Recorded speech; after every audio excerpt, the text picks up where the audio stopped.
అందరికీ నమస్కారం అండి.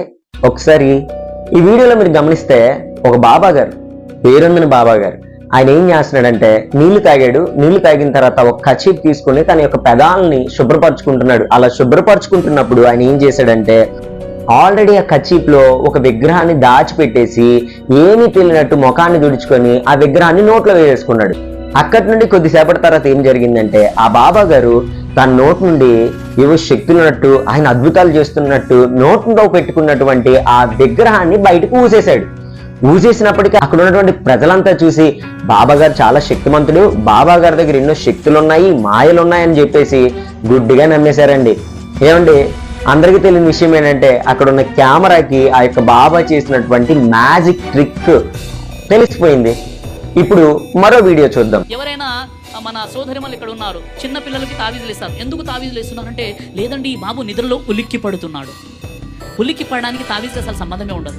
మరో విషయం, ఒక యువతికి తావీజు వేసేసారు. ఎందుకమ్మా తావీజు వేసారంటే 27 సంవత్సరాల వయసు వచ్చేసింది, పెళ్లి అవ్వట్లేదు, అందుకే తావీజు వేసాము అంటే ఆ తావీజు వేయడానికి ఆ వరుడు దొరకడానికి ఏదైనా సంబంధం ఉందా? ఏ సంబంధం కూడా ఉండదు. చూడండి, ఈ వీడియోలో మీరు చూసినట్టయితే ఆ మతానికి సంబంధించినటువంటి ఒక మత పెద్ద ఏం చెప్తున్నాడంటే, ఎంతో మంది వారి యొక్క పిల్లలకి అనారోగ్యం వస్తే, జ్వరం వస్తే, జబ్బు వస్తే డాక్టర్స్ దగ్గరికి వెళ్లకుండా ఆ యొక్క మతంలో ఉన్నటువంటి సాయిబుల దగ్గరికి వాళ్ళు మంత్రించి ఇచ్చినటువంటి తాయెత్తుని కట్టుకొని వస్తారు. అసలు ఆ రోగానికి తాయెత్తుకి ఎటువంటి సంబంధం లేదా ఆయన చెబుతున్నాడు. ఈ వీడియో ఒకసారి చూడండి.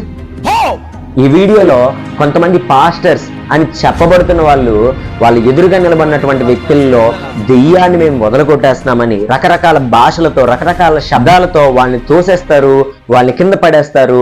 వాళ్ళ లోపల ఉన్న దెయ్యాన్ని మేము వదలగొట్టేశామని ప్రజలందరి ముందు షోయింగ్ చేస్తున్నారు.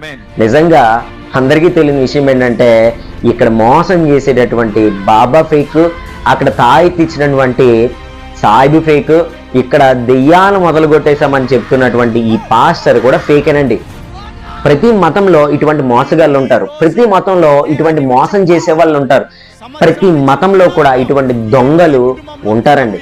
అయితే క్రైస్తవ్యంకి వచ్చేటప్పటికి ఇటువంటి మోసం చేసే పాస్టర్లు తప్పుడు వాళ్ళు అవ్వచ్చేమో, కానీ వాళ్ళు ఎవరి పేరైతే బయటికి చెప్తున్నారో ఆ దేవుడు చాలా గొప్పవాడండి. ఆయన నిజమైన వాడు, ఆయన సర్వశక్తిమంతుడు, ఆయనలో ఏ పాపము లేదు, ఆయన మోసం చేయడానికి నరుడు వంటి వాడు కాదు, ఆయన అబద్ధమాడడు, ఆయన మోసం చేయడు, ఆయన దోషం చేయడు, ఎవరిని ఆయన మభ్యపెట్టడు.